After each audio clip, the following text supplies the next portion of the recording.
I believed my critics. 4 words. Sarah Ferguson said them at 65 years old, in a sit-down with the Sunday Times in December 2024. She wasn't talking about one headline. She wasn't talking about one bad year. She was talking about decades. 3 full decades of being called the Duchess of Pork, fat frumpy Fergie, a national embarrassment, a woman 82% of British men said they'd rather replace with a goat. And she believed it, all of it, for 30 years. But the Queen never lost me, she said in that same interview. And then she shared something she'd never shared in full before. The last 6 words Queen Elizabeth ever spoke to her. Sarah, remember that yourself is good enough. She couldn't finish the sentence without breaking. It makes me cry, she said. Now think about this. The Queen, the head of the institution that had banned Sarah from Christmas for 30 years, publicly declared her finances were no longer Her Majesty's concern and stood silent while the British press tore her apart. That same Queen spent her last private moments telling Sarah she was enough. That tells you something. It tells you Elizabeth knew what the system had done. When Sarah turned 65 in October 2024, she posted on Instagram that she felt incredibly grateful to be here every day. She had reason to be. She'd been diagnosed with breast cancer in June 2023, undergone a mastectomy, and then, 6 months later, been diagnosed with malignant melanoma. 2 cancers in 12 months. She said it felt like a death sentence. And then, in October 2025, the palace took what was left. Charles stripped Andrew's titles. Sarah lost her Duchess status. Royal Lodge, the home she'd lived in for over 20 years, was taken. She was told to leave. She wasn't just pushed out. She was erased. But this story doesn't start with the stripping. It doesn't start with the cancer. It doesn't even start with the wedding. To understand what the palace really did to Sarah Ferguson, you've got to go back to the wound that was already open before she ever set foot inside those walls. A wound the palace didn't create, but one they found and pressed on for 40 years. Sarah Ferguson wasn't born fragile. She was made that way, early, and by the people who were supposed to protect her. Her mother, Susan Barantes, was beautiful, restless, and completely unprepared for motherhood. Sarah said it herself in a Sunday Times interview in April 2023. My mother was a beautiful woman, but she was a child herself. She didn't know how to be a mummy. What Susan did know was how to leave. In 1972, when Sarah was 12 years old, Susan left the family and moved to Argentina with a professional polo player named Héctor Barantes. She didn't move to the next town. She moved to a ranch called El Pucará, 300 miles outside Buenos Aires. She married Héctor in 1975, a year after her divorce from Sarah's father was finalized. And she didn't come back. Around the same time, Sarah's older sister Jane got married and moved to Australia. Sarah described it plainly in a 2023 interview with the Mail on Sunday. My sister left to start her new married life in Australia, and I lost them both on the same day. That left Sarah alone with her father, Major Ronald Ferguson. His parenting style wasn't gentle. He called her a sheep's arse. Her mother's approach before she left wasn't much better. Sarah said Susan used to hit her and say she needed to beat the devil out of her when she refused to eat her semolina. No comfort from her mother, no softness from her father, no sister down the hall. At 12 years old, Sarah Ferguson was functionally alone in her own family. She turned to the only thing that didn't leave. Food became my best friend, she said. At difficult times, I've always turned to childhood foods like boiled egg and soldiers, baked potatoes and sausage rolls. That pattern, eating to fill the absence, would follow her straight into the palace and straight onto every tabloid front page in Britain. But here's the detail that changes everything about how you understand Susan's departure. Years later, as an adult, Sarah learned something she'd never been told as a child. She'd had a baby sister. Her name was Sophie. She died at birth. Susan had developed life-threatening preeclampsia during the pregnancy. Sarah told the Mail on Sunday in March 2023, I never knew about Sophie until I was an adult, but looking back on it, I think it explains a lot about my mother's unhappiness and perhaps why she abandoned us. I think the loss of Sophie tipped my mum into trauma. She'd spent her whole childhood blaming herself for her mother leaving. The truth was more complicated and more painful. Susan wasn't running from Sarah. She was running from grief she couldn't name. And there's one more thing.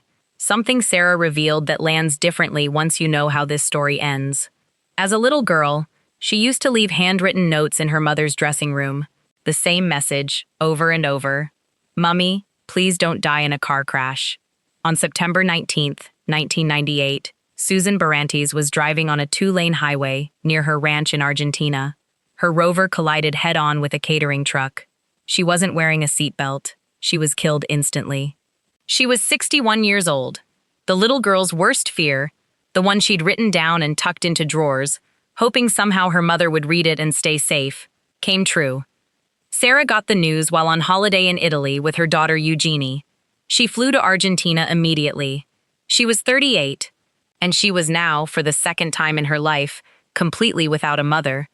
But between the abandonment at 12 and the phone call at 38, something else had happened. Someone else had walked into her life. Someone who saw the lonely girl behind the big personality and said, "Come in, I've got a seat for you right next to me." That person was Diana, and what those two women built together inside those palace walls, before the system cracked it apart, is the part of Sarah's story that almost nobody tells properly. If this is your first time here, this channel tells these stories properly. No tabloid spin, no recycled gossip, just the real history from the people who were actually there. If that's what you're looking for, hit subscribe and stay with me, because what you're about to hear is the part of Sarah's story that almost nobody gets right. Diana didn't just welcome Sarah into the royal family, she recruited her. They'd known each other since childhood. Their mothers had been friends, they'd crossed paths at polo matches and country weekends. But by the mid-1980s, Diana was 5 years deep into royal life, and she was drowning.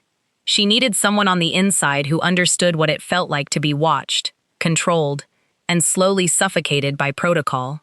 She needed an ally, so in 1985, Diana arranged a lunch at Royal Ascot. She made sure Sarah and Andrew were seated next to each other. It wasn't an accident. It wasn't a coincidence. Diana engineered it, and it worked.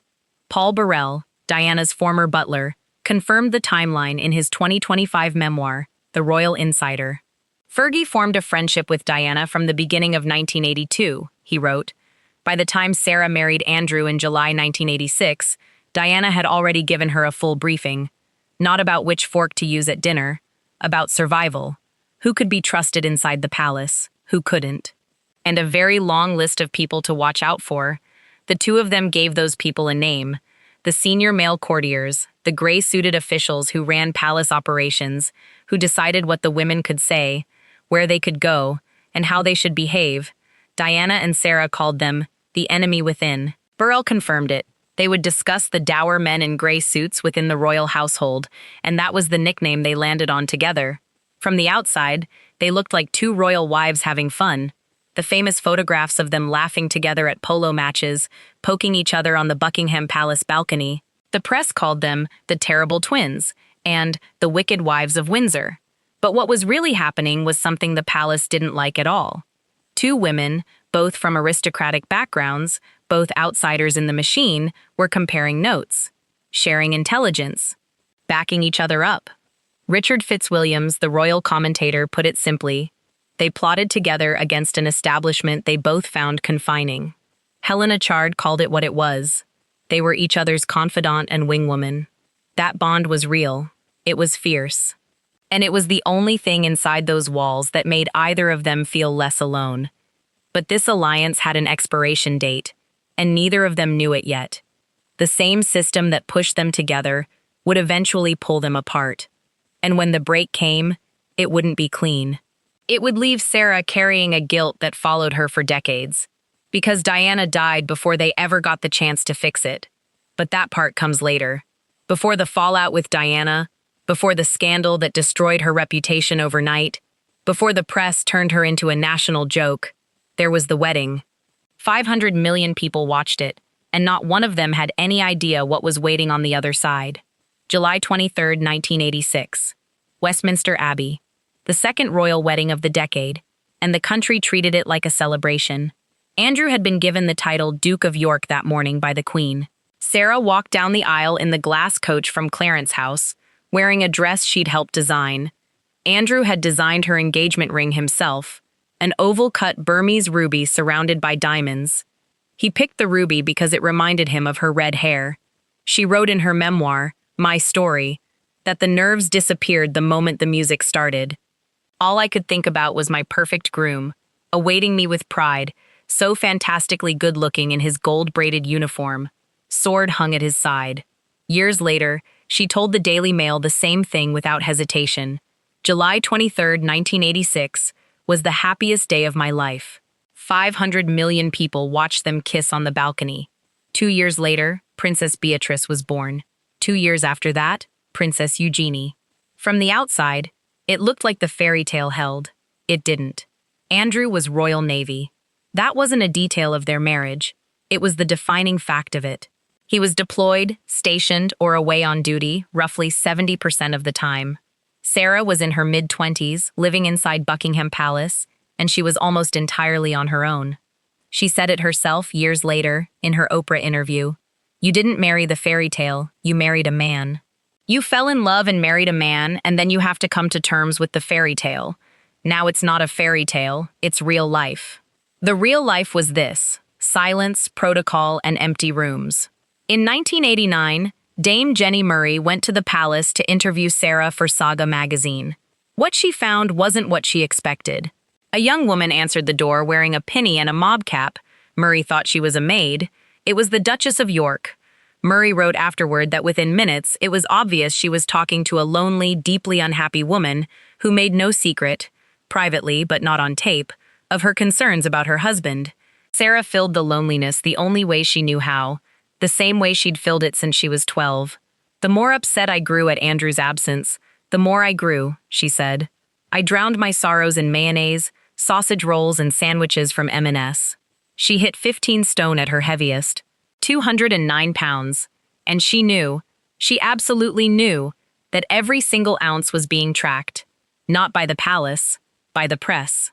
They had their cameras pointed at her, they had their headlines ready, and what they did next didn't just humiliate her, it rewired how she saw herself for the next 3 decades. The tabloids gave her a name, not Sarah, not the Duchess of York. They called her the Duchess of Pork. Then they ran a poll. The headline, 82% of British men said they'd rather sleep with a goat than with Fergie. It was printed. It was circulated. It was read at breakfast tables across England. And Sarah read it too. "It's never left me," she said years later in an interview with the Irish Independent. Every time there was a Duchess of Pork or Fat Frumpy Fergie headline, they didn't have any idea they were reaching to the depths of my soul. That wasn't a throwaway comment. She was describing permanent damage, the kind that rewrites the voice inside your head. She told Town and Country in 2021 that it worked exactly the way the tabloids intended. When they say you're the Duchess of Pork or you're Frumpy Fergie, you start believing it. And here's the thing nobody talks about. While the press was doing this, week after week, front page after front page, the palace said nothing. Not a word. No statement from Buckingham Palace defending her. No pushback from the press office. No quiet phone call to an editor asking them to ease off. Sarah was carrying the title Duchess of York. She was married to the Queen's son. She was the mother of 2 princesses. And the institution she'd married into watched the press tear her apart and didn't lift a finger. The story the public was told, the story most people still believe, is that Sarah brought this on herself, that she was too loud, too brash, didn't know how to behave, didn't fit in. But that version doesn't hold up. The woman Dame Jenny Murray met inside the palace in 1989 wasn't brash. She was depressed, lonely, and dressed like a servant in her own home. The press invented Brash Fergie. It was a character they built to sell papers, and the palace let them build it because it was easier to let Sarah absorb the damage than to fight the tabloids on her behalf. Meanwhile, the comparison that cut deepest was the one Sarah made herself.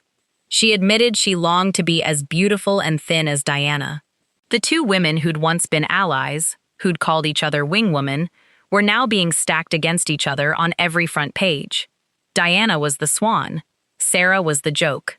That's how the press framed it. And Sarah swallowed it whole. Her food addiction spiraled so far out of control that she later made a confession most people don't know about. She said she'd actually wished she had bulimia, because at least then she'd be thin. That's where the headlines took her.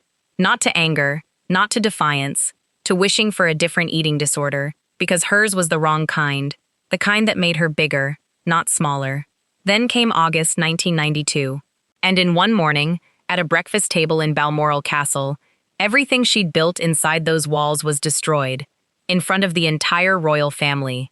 Sarah and Andrew had already separated 5 months earlier, in March 1992. But that summer, she'd traveled to Balmoral to visit Andrew and spend time with Beatrice and Eugenie. She was inside the castle, surrounded by the family, when the morning newspapers arrived. Photographers with telephoto lenses had been watching her on holiday in Saint-Tropez. She'd been there with John Bryan, an American who served as her financial advisor. The images showed Bryan by the pool kissing her feet with her daughters nearby. The tabloids didn't bother with context. They ran one phrase across every front page: toe-sucking. Sarah was sitting at the royal breakfast table when those papers were placed in front of the family. Royal biographer Andrew Lowney documented the reaction. Princess Anne was reportedly so furious she wanted to strangle Sarah. Philip, who'd never been warm to her, who'd tolerated her at best, didn't need to say anything. His face said it. Everyone at that table understood what had just happened. Sarah's standing inside the family had just been reduced to zero. She later wrote about it in My Story. The shot that caused the most furore, the one that would define me for years to come, showed John planting his mouth on the top of my foot. Toe-sucking, went the tabloid's refrain, and you could almost hear the grown men giggling. She tried to explain. She said they'd been playing Cinderella by the pool. He was pretending to try the slipper on my foot, and I was Cinderella. And I said, "Oh, ha ha, it doesn't fit because you are not the prince." It didn't matter. The explanation landed nowhere. The damage was done the moment those photographs hit the breakfast table. And the consequences were immediate. Philip banned her from Christmas at Sandringham. Not for that year. Not until things cooled down. He banned her permanently.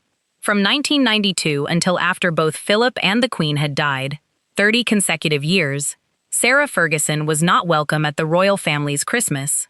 She spent those holidays alone, year after year after year. A source confirmed it to The Sun in 2023. For 30 years, she used to have Christmas dinner on her own, 30 Christmases, her daughters inside with the family, their mother outside, eating alone. That was Philip's verdict. And nobody in that family overturned it. The divorce came 4 years later, and what the palace offered her when she walked out the door tells you everything about how much they valued those years of service, those 2 princesses, and whatever loyalty she had left, 2 royal divorces. Same year, same family, same institution. Diana and Charles finalized their split. Diana walked away with a reported $22 million and a continued annual allowance. She kept her apartment at Kensington Palace. She kept her staff. She kept her public profile. $22 million and a platform. Sarah and Andrew finalized theirs. Sarah walked away with roughly $475,000 total. No annual allowance, no residence, no staff, no platform. The Queen had been prepared to offer more. When they sat down to discuss terms, Elizabeth asked her directly, "What do you require, Sarah?" Sarah's answer, as she told Harper's Bazaar in 2007, was the answer that would define the rest of her life. Your friendship. That's what she asked for. Not money, not property. Friendship with the Queen.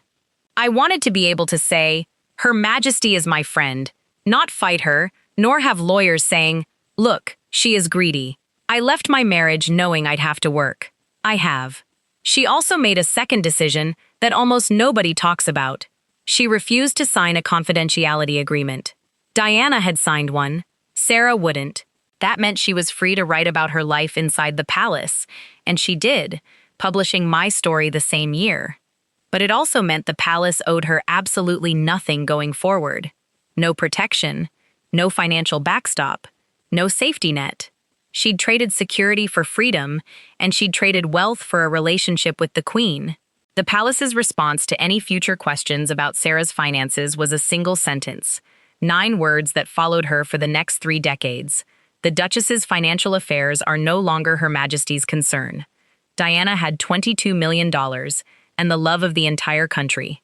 Sarah had less than $500,000, a book deal, and the hope that the Queen would still pick up the phone. And within a year, Diana would be gone. And the friendship Sarah had sacrificed everything to protect.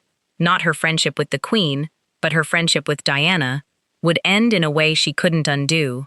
Because here's the part that most people don't know. The falling out between Sarah and Diana wasn't caused by the palace. It wasn't caused by the press. It was caused by the very book Sarah published to tell her side of the story. My Story came out in 1996, and Diana read it as a betrayal. The book brought details of their private friendship into public view. The conversations, the tensions, the dynamics inside the palace that they'd shared in confidence. Diana, who was already increasingly suspicious of leaks from her inner circle, saw the book and shut the door. Completely. Sarah tried to apologize. It didn't work. Royal author Andrew Lowney confirmed it in entitled, Diana ignored Ferguson's attempts to reconcile. If she had wanted to renew their friendship, she would have. Helena Chard said the fracture ran deeper than one book. They'd survived a huge amount together. However, the memoir brought their private tensions into public view. Paul Burrell, who watched it from inside the household, put it simply. Sadly, that relationship went sour towards the end of Diana's life. August 31st, 1997. Diana's car crashed in the Pont de l'Alma tunnel in Paris. She was 36 years old. She and Sarah hadn't spoken in months. There was no final phone call, no letter, no moment where one of them said what needed to be said. The friendship ended in silence. And then it ended permanently. And Sarah couldn't grieve the way the rest of the world could. She wasn't part of the inner circle anymore. She wasn't standing with the family at the funeral in the same way she would have been 5 years earlier.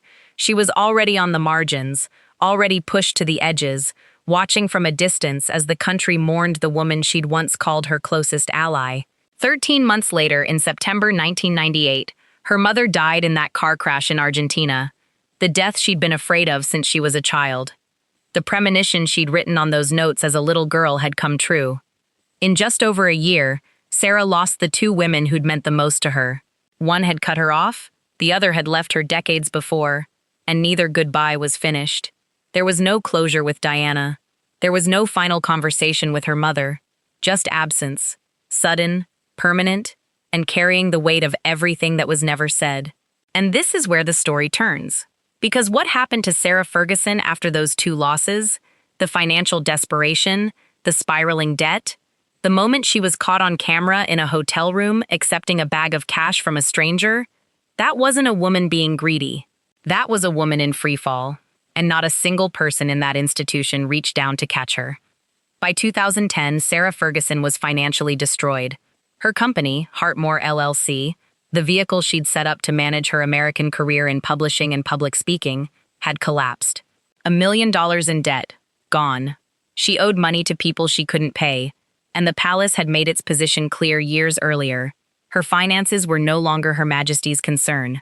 She was 50 years old, divorced, publicly humiliated, banned from the family she'd married into, and broke in a way that most people can't wrap their heads around, because she still looked like a duchess, still carried the title, still showed up to charity events in nice clothes. But behind all of it, there was nothing left. Then a man showed up who said he could help. He told her he was a wealthy businessman. He wasn't. His name was Mazhar Mahmood. He was an undercover reporter for the News of the World, Britain's most aggressive tabloid. And he was known in the industry as the fake sheikh, because his signature move was pretending to be a rich Gulf businessman to trap celebrities and public figures on camera. Sarah walked straight into it. The footage is painful.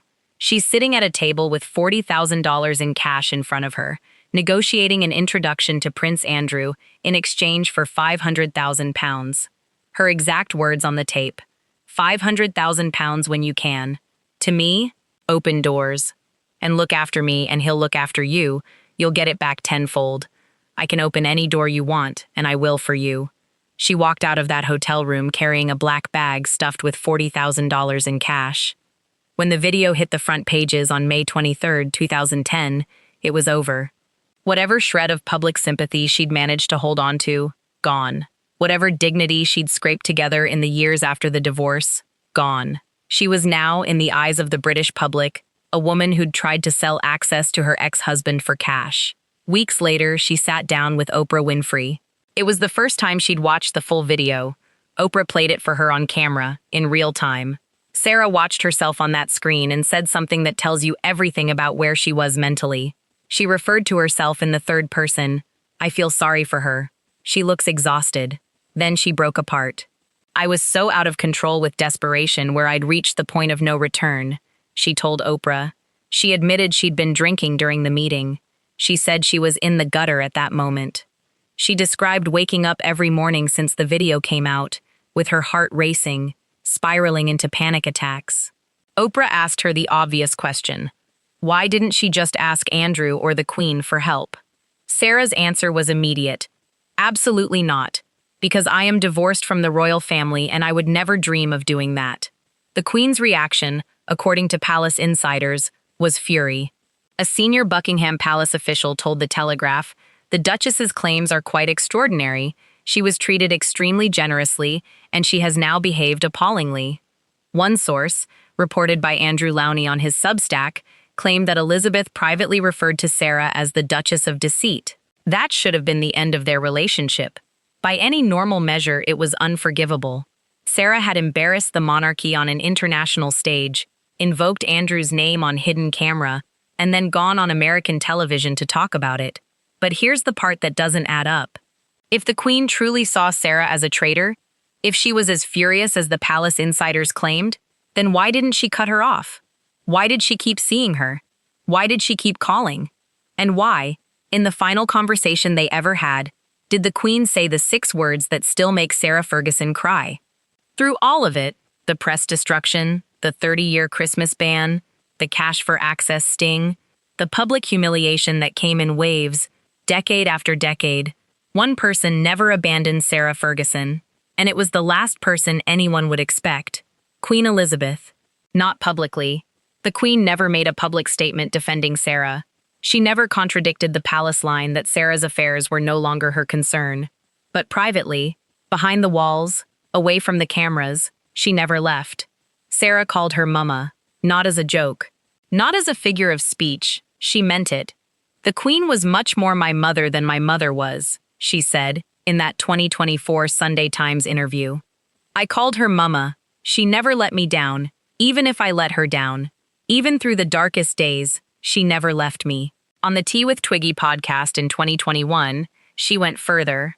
"My greatest mentor, and I know this sounds so weird to say it, and person who believes in me is the Queen, and has never faltered. From a little girl to now, the consistency of Her Majesty has been a great honor. It makes me want to cry." During COVID, when the country locked down and visits to the Queen were restricted, Sarah got vaccinated multiple times, specifically so she'd be cleared to visit Windsor and walk the corgis with Elizabeth.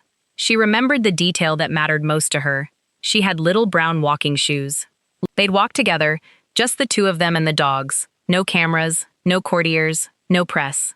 After Elizabeth died at Balmoral on September 8, 2022, Sarah inherited her 2 remaining corgis, Sandy and Muick. The Queen left them to her, not to a current member of the royal family, not to a senior royal, to Sarah, the woman the palace had spent 3 decades distancing themselves from. But the detail that breaks everything open is the last thing Elizabeth ever said to her. 6 words, spoken privately, before the end. "Sarah, remember that yourself is good enough." When Sarah shared this publicly, in the Times, in December 2024, she couldn't hold it together. "It makes me cry," she said. And when you think about what those 6 words actually mean, coming from the head of the institution that had cast her out, banned her from Christmas, publicly cut off her finances, and allowed the press to brand her the Duchess of Pork without a single word of defense, they're devastating. Because they mean Elizabeth knew. She knew what the system had done. She knew Sarah had internalized every headline, every nickname, every rejection. And she knew that after 40 years of being told she wasn't good enough, Sarah still hadn't recovered. The Queen couldn't fix what the institution had done. She couldn't undo the ban. She couldn't rewrite the tabloid headlines. But she could say 6 words to the woman who called her mama. And she did. Then Elizabeth died. And without her, without that one private phone line, that one person who still picked up, there was nobody left between Sarah Ferguson and the full weight of the system. And what came next proved it. October 30th, 2025. Buckingham Palace released a formal statement. King Charles, the same man Sarah used to dunk in the swimming pool as a child, the man she'd told the Sunday Times she absolutely adored, initiated the process to strip his brother Andrew of every remaining title and honor. Andrew would no longer be called Prince, no longer the Duke of York. From that day forward, he'd be known as Andrew Mountbatten Windsor. His coat of arms was physically removed from Windsor Castle, a move historically reserved for traitors. The lease on Royal Lodge, the 30-room mansion on the Windsor estate where Sarah and Andrew had lived since 2004, was surrendered. They were given until early 2026 to leave. Sarah lost her courtesy title automatically. She wasn't the Duchess of York anymore. She wasn't styled as anything. After nearly 40 years connected to the crown, as a childhood friend of Charles, as a wife, as a mother of 2 princesses, as a woman who'd chosen the Queen's friendship over $22 million, she was, in the eyes of the institution, nobody. It didn't stop there. In March 2026, the City of York Council voted unanimously to strip Sarah of the freedom of the city, an honor she'd held since her wedding in 1987. Councillor Daryl Smalley said at the meeting, "We don't expect recipients of York's highest honor to be saints. We simply do not want them to be best friends of convicted pedophiles. We stand with victims. We stand for decency." 39 years of holding that honor, removed in a single vote. Queen Camilla, who'd once been considered one of Sarah's closest remaining allies inside the family, reportedly cut off contact entirely. A source told OK magazine that Sarah had become a ticking time bomb for the royals, and that the palace feared she might go rogue with a tell-all interview. U.S. networks had reportedly offered her significant 6-figure sums. The palace couldn't stop her. They could only watch. A source close to Sarah told the Daily Mail she was on a knife edge and bursting out crying several times a day. She told people around her, "This is not good for my mental health, and they are out for blood in every way." Her social circle collapsed. One insider told reporters the quiet part out loud. Sarah's circle has shrunk to almost nothing. She left Britain. She checked into Paracelsus Recovery, a clinic in Switzerland, from just after Christmas through the end of January. Then she traveled to the French Alps, then to a spa in Donegal, Ireland. She wasn't seen in public from December 2025 through the early months of 2026. Even Christmas was taken from her again. In 2025, for the second year in a row, she and Andrew weren't invited to Sandringham. Her daughters, Beatrice and Eugenie, went without her. They walked with the royal family on Christmas morning. Their mother was somewhere else. A source said Sarah viewed it with acceptance rather than anger, but the source also said the decision clearly caused her personal pain. Helena Chard, the British broadcaster who'd been tracking the fallout, described what she was hearing from people close to Sarah. She is leaning on trusted staff members. Her nerves are frayed. She is shaken to the core by the loss of her royal safety net. She fears further humiliation and worries that the serious allegations will affect her girl's standing. And that's where this story sits right now. A 66-year-old woman, stripped of her title, removed from her home, abandoned by the institution she gave her adult life to, ghosted by the people she thought were her friends, is somewhere in Europe, trying to figure out what comes next. But there's one thing Sarah Ferguson said at 65 that tells you she isn't finished. And it's the reason this story isn't over. At 65, with 2 cancer diagnoses behind her and the walls closing in from every direction, she sat down and said something she'd never said with this kind of clarity before. She talked about the cancer cutting her open, physically, and how it had finally cut away something else. My melanoma scars, the scars of my cancer, it took me being literally carved up to cut away the addictions of self-doubt and self-judgment that I have lived with since the age of 11. Since the age of 11. Before the palace, before Andrew, before the tabloids, before the Duchess of York, before any of it. She's naming the wound that was there from the very beginning, the one her mother left behind, the one her father deepened, the one the press exploited, and the one the palace pressed on for 4 decades. On her 65th birthday, she posted on Instagram, "It has been an extraordinary full year, a year of recovery and of growth, and I just feel so lucky." That's not a woman who's done. That's a woman who's been taken apart by an institution, a press, and a public, and who's now, for the first time in her life, putting herself back together without asking anyone's permission. The Queen's last words to her were 6 words long. "Sarah, remember that yourself is good enough." At 65, carved open by cancer, and stripped of everything the palace ever gave her, Sarah Ferguson might finally believe it. There's more to this story. What happened between Sarah and Diana in those final months, the phone calls that were never returned, the letter that was never sent, that's a story that deserves its own telling. When you're ready for it, it'll be here. And if stories like this matter to you, if you believe in telling them properly, with the real facts and the dignity they deserve, you're welcome to stay.